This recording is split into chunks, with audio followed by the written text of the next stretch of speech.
The old man shuffled across the cracked marble floor, his cane tapping like a warning drum as shadows from the grand building's pillars stretched over him. Police officers, boots heavy and hearts heavier, lunged without hesitation, their shouts slicing through the hollow hall. No one asked questions. No one paused. Thomas Keene went down, his frail frame colliding with the cold tiles, yet his eyes never lost their quiet resolve. Outside, the city's indifferent hum carried on. Moments later, the first murmurs of outrage flickered across screens. Citizens witnessing what felt impossible. An elderly man beaten for simply stepping where he had always belonged. Few knew this man had saved lives others chose to forget. A hero whose story had been erased by time. Now, bruised and ignored, Thomas' presence would ignite a reckoning nobody saw coming. News feeds erupted as clips of Thomas beating circulated, comments polarized, outrage brewing. The old man sat silently in the hospital, bandages marking the violence, while his story remained hidden beneath the digital noise. Nobody knew the weight he carried. A lifetime of quiet heroism, of choices no one remembered, of lives saved when no one was watching. Each viewer debated morality, but none questioned history. Detective reports filed the incident as trespassing dispute, erasing humanity from the record. Officer Harlow washed his uniform, tension still lingering in his gaze, unaware that the consequences of this moment would ripple beyond paperwork. The walls of bureaucracy were thick, yet cracks were forming. Maya Ortiz, investigative journalist, scrolled through the viral footage, her eyes narrowing. Something about Thomas' presence seemed familiar, heroic, almost etched in memory. Determined, she began tracing the fragments of his past, sensing that a story much larger than this incident was hidden behind the bruises. As night fell, the city buzzed with divided opinion, yet a single truth remained. Thomas Keene had lived a life worth remembering. Unknown to everyone, a name etched into history awaited rediscovery, a face soon to appear on the wall of heroes, forcing a reckoning the city wasn't prepared for. The city's social feeds ignited, flames of outrage spreading faster than anyone could track. Every view, every comment carried judgment.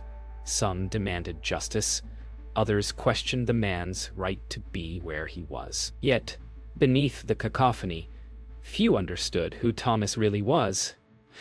A quiet hero beaten into obscurity, now fighting not just bruises, but society's collective memory. Somewhere in the chaos, Maya Ortiz spotted a clue, a faintly familiar name buried in an old archive, sparking the first thread of a story that would unravel the city's selective memory. Maya dug through dusty records, newspapers yellowed with age, scanning reports no one had cared to remember. Each page she turned revealed another fragment of Thomas' life. A name in a fire report. A rescue overlooked. Accolades lost to bureaucracy. The story of a man who had saved dozens without recognition began to form. A stark contrast to the viral clip of him beaten for mere presence. Across town, Officer Harlow, 42nd, reviewed the viral footage repeatedly. Doubt gnawed at him, though pride and fear kept him silent. He remembered the day as routine. Another trespassing call, but the public's response forced him to confront the human cost of his authority. Shadows of accountability crept in, unseen by the larger system, yet impossible for him to ignore. The city's evening news framed the event as a security incident, sanitizing the violence into a story of policy rather than humanity. But Maya's investigation began to challenge this narrative. Footage, combined with archival discoveries, painted a far richer picture. A man whose life had intersected with heroism, now reduced to viral spectacle. She sensed the story would expose more than police brutality. It would expose society's blindness to courage. By night, the city hummed with a restless energy. Hashtags trending, arguments in cafes, heated debates online, all circling a simple truth. The man beaten had lived a life far greater than anyone realized. Somewhere, a hidden legacy waited to be uncovered, ready to challenge the public's assumptions and Perhaps to demand justice in a way the viral video alone could not. Maya traced the faint leads to a crumbling archive in the city's forgotten district. Dust hung in the air like frozen time, and the faint smell of paper and rust filled the room. She flipped through brittle files until her eyes landed on a photograph. Thomas Keene, young but determined, holding a child from the aftermath of a catastrophic fire decades ago. The image captured a moment of bravery the city had long forgotten. Her pulse quickened. This wasn't just a viral story. It was a revelation, a chance to restore a man's erased legacy. In the photograph, Thomas, barely 30 at the time, had risked everything to save children trapped in a fire that had engulfed a school. Records showed his acts were never publicly recognized. Bureaucracy had swallowed the story whole. Maya felt the weight of this injustice as she photographed every file, knowing the world had to see the truth, that the same man beaten today was the same man who had saved countless lives decades ago. Determined to connect the past and present, Maya visited the city's Hall of Heroes. Faces of soldiers, firefighters, and civilians stared down from polished plaques. As she scanned the names, she noticed a conspicuous absence: Thomas Keene. The wall celebrated bravery, yet his quiet heroism had been erased. Her jaw tightened. The injustice of today mirrored the oversight of yesterday. If she could document his life, she could force the city to confront its selective memory. She dug deeper into the archives, tracing every life Thomas had touched. Fire reports, hospital logs, rescue mission notes, all pieced together a man of extraordinary courage, humility, and sacrifice. The realization hit her. Society's heroes were not always those celebrated, but those forgotten, like Thomas. Maya's camera captured each detail, knowing that these images and files could awaken the public conscience and challenge the city's narrative of valor. Night fell, and Maya returned to her apartment, files in hand, her mind racing. Thomas Keene, 78, frail and beaten, was about to be rediscovered. The viral video had sparked outrage, but the truth, his lifetime of heroism, would demand something far greater: recognition, accountability, and the city's long-overdue reckoning. The stage was set for a confrontation between forgotten bravery and present-day injustice. Maya's article went live, spreading like wildfire across the city. Screens lit up with Thomas's story: the old man beaten for trespassing, the hero forgotten by history. Public reaction was electric. Hashtags trended, debates erupted, and outrage seeped into city council meetings. Yet amidst the chaos, Officer Harlow and Chief Keller steeled themselves, fearing the exposure of institutional failings. The city teetered on a knife's edge, between accountability and denial, while Thomas, quiet, frail, unaware of the storm, remained at the story's heart. Officer Harlow, 42, sat under harsh fluorescent lights in the precinct, reviewing footage and reports. Every replay, every comment, felt like a verdict he hadn't anticipated. His mind wavered between justification and guilt. Meanwhile, Chief Keller, 55, polished his public statement, rehearsing words to deflect responsibility while knowing the story's reach was unstoppable. The walls of bureaucracy creaked under the weight of a truth long ignored. Maya arranged an interview with Thomas, capturing his voice and presence on camera. The old man's hands trembled slightly, his eyes steady, revealing a lifetime of quiet resilience. She asked about the fire, the rescues, the unrecognized acts of heroism. Thomas spoke softly, each word weighted with dignity and humility. The footage was compelling, unearthing a hero the city had never properly known, challenging viewers to confront both their admiration and their negligence. Public pressure mounted. News outlets replayed the beating, juxtaposed with archival images of Thomas saving children and civilians. Social media flooded city council feeds. Protests grew outside police headquarters. Thomas's story forced the city to reckon with systemic neglect and selective memory. Quite so often you do to reckon with selective memory. Harlow and Keller faced scrutiny. their authority challenged not just by journalists, but by citizens demanding recognition for the man they had ignored for decades. By nightfall, Maya compiled her final footage for broadcast. Thomas, bruised but unwavering, archival images of heroism and the contrast between past valor and present injustice. The city held its breath. The story was no longer just viral. It was a reckoning, a confrontation between the forgotten hero and the institutions that had failed him. Soon, the public would decide which truth mattered most and whose courage deserved remembrance. The broadcast began with Thomas's frail silhouette in his hospital bed, the camera lingering on the bruises that marked the violent encounter. Then, archival footage unfolded.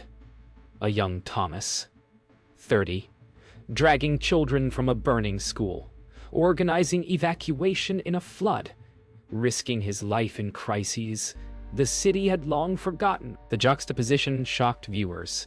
How could the man beaten for trespassing be the same hero who had saved countless lives? Across living rooms, offices, and cafes, the city confronted its own selective memory and collective shame. Protests transformed into celebrations of a hidden hero. Citizens held up signs not just condemning brutality, but honoring Thomas' forgotten bravery. Maya's coverage spread nationwide. The narrative shifted. Thomas was no longer a victim alone, but a symbol of resilience, courage, and the moral cost of societal neglect. His life, once overlooked, was now impossible to ignore. Chief Keller issued a public apology, carefully scripted yet sincere, acknowledging the failings of the police department and the oversight of the city's heroes. Officer Harlow, 42, faced both scrutiny and internal reflection, realizing the gap between duty and morality. For the first time, authority recognized that heroism was not always celebrated in real time and that justice was more than protocol. It was truth. Maya returned to the Wall of Heroes with Thomas, carrying archival photographs, articles, and testimonies. The curator, moved by the evidence, agreed to honor him. Thomas' frail hands touched the polished plaques, eyes misty. For decades, his courage had been invisible. Now it would be immortalized. A reminder that heroes exist in plain sight, often unnoticed until injustice demands their recognition. As evening fell, Thomas gazed at the city from his window. The bruises remained, a testament to the struggle he had endured, but the honor restored his dignity. Maya's camera captured the quiet triumph of a life finally recognized, a city forced to reconcile with its past and the enduring truth. Courage is timeless, and justice delayed is better than justice denied. The city had learned, finally, the cost of forgetting heroes. The city council convened an emergency hearing. Officers, administrators, and the public filled the chamber with a tense hum. Chief Keller, 55, sat stiffly, flanked by legal aides, while Officer Harlow, 42, avoided eye contact with the crowd. Maya Ortiz, 34, presented the documented evidence of Thomas Keene's past heroism alongside footage of the assault. The room fell silent as the weight of truth settled over the authorities. The city could no longer ignore the man they had beaten, nor the systemic failures that enabled it. Officer Harlow, 42, finally spoke, his voice hesitant but sincere. He admitted his actions, acknowledging the excessive force and the damage inflicted on Thomas. The room shifted. Shock, relief, and a sense of justice intertwining. Accountability had a face now, human and flawed, revealing the personal cost of institutional authority when untempered by empathy. Chief Keller, 55, followed, issuing a formal acknowledgement of wrongdoing and committing to reforms, training, oversight, and public reporting to prevent future abuses. His words, measured but forced by the evidence and public pressure, symbolized the first cracks in the walls of institutional denial. The city realized that accountability was not just about punishment. It was about systemic change and recognition of those wrong. Outside the council chambers, the crowd erupted into applause and cheers. Protest signs waved, social media streamed, live reactions, and citizens celebrated not just Thomas' recognition, but the tangible acknowledgement of systemic flaws. Maya Ortiz, 34, captured the moment, understanding that justice had moved from story to action, from viral outrage to real-world consequences. Thomas, 78, accompanied by Maya, returned home after the hearing. The weight of recognition settled over him, replacing years of quiet neglect with dignity restored. Harlow's apology, the chief's reforms, and the city's awakening were tangible signs that accountability could coexist with compassion. For the first time in decades, Thomas felt that the system, flawed though it was, could bend toward justice. The city gathered at the Wall of Heroes for the unveiling of Thomas Keane's plaque. Families, journalists, and citizens stood in anticipation. Thomas, 78, frail but upright, approached the wall with a cane in hand. The moment was quiet yet electric, the culmination of decades of bravery, neglect, and finally, acknowledgement. Cameras flashed, but the real spectacle was the moral victory. The city had remembered its forgotten hero, and in doing so honored the courage that had once been invisible. Maya Ortiz, 34, documented every detail. The plaque, Thomas' trembling hands, the expressions of awe and gratitude on the crowd's faces. She understood that her role had transformed from observer to catalyst. The story she uncovered, once a viral spectacle, had now become a permanent testament to courage and justice, reminding everyone that truth eventually demands recognition. Officer Harlow, 42, stood in the back of the crowd, uniform pressed but shoulders slumped. He watched Thomas being honored, a mixture of remorse and respect in his gaze. The lessons of accountability, humility, and the consequences of unchecked authority weighed on him heavily.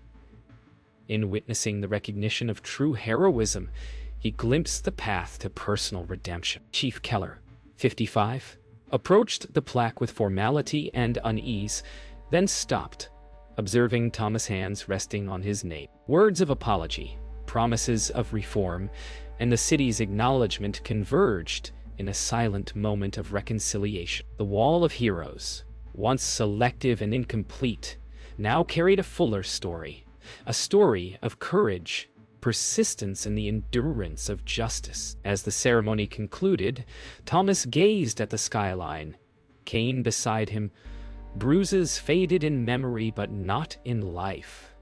He had endured injustice, yet now his story would inspire generations. Maya captured a final photograph.